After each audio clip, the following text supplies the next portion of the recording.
তবে শুধু একটা কথা বলবো বাবা, ইমানের বাজারে ডাকাতি চলছে, ডাকাতি চলছে। টুপিওয়ালারাই আপনাদের ইমান ধ্বংস করে দেওয়ার কন্ট্রাক্টর নিয়ে মাঠে ময়দানে নামছে। এক গ্রুপ লাগায় দিছে আল্লাহর ওলির দরবার ভাঙার জন্য কন্ট্রাক্টরিতে। আল্লাহর ওলিদের থেকে মানুষকে বিমুখ করার বড় ষড়যন্ত্র চলছে, যাতে ওলি আল্লাহর দরবারে মানুষ না যায়। এক গ্রুপ লাগায় দিছে আল্লাহর ওলির দরবার ভাঙার জন্য কন্ট্রাক্টরিতে।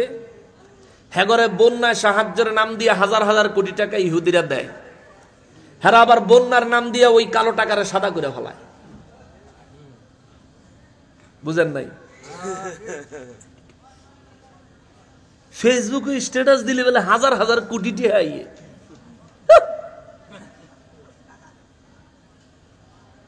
২৫০০ কোটি টাকা প্রধানমন্ত্রী, সাবেক প্রধানমন্ত্রী ২৫০০ কোটি টাকা লোন আনতে জিন্দিগি তামাতাম হয়ে গেছে। আর তারারে ফেসবুকে স্ট্যাটাস দিলে বলে হাজার হাজার কোটি টাকা পাঠায়। আপনারা বুঝেননি করতে আইয়ে টাকা জিয়ান্তা ওনের হেন তেনে আইয়ে লেবেল লাগায় আরেকটা, ভিতরে বিষ, উপরে লেবেল লাগাইছে মধু। ভিতরে কি বিষ আর লেবেল লাগাইছে কি মধু।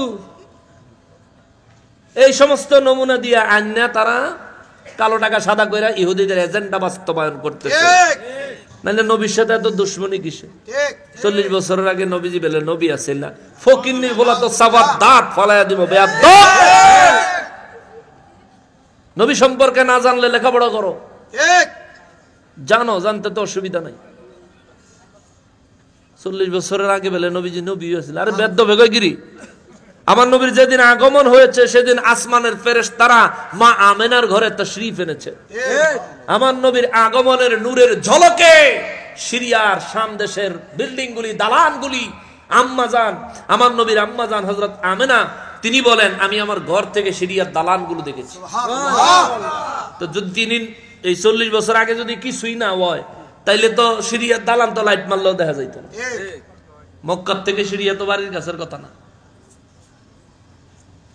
যাই হোক, এই কথাগুলো যদি বলি অনেক দীর্ঘ কথা বলা যাবে, তবে শুধু একটা কথা বলবো বাবা, ইমানের বাজারে ডাকাতি চলছে,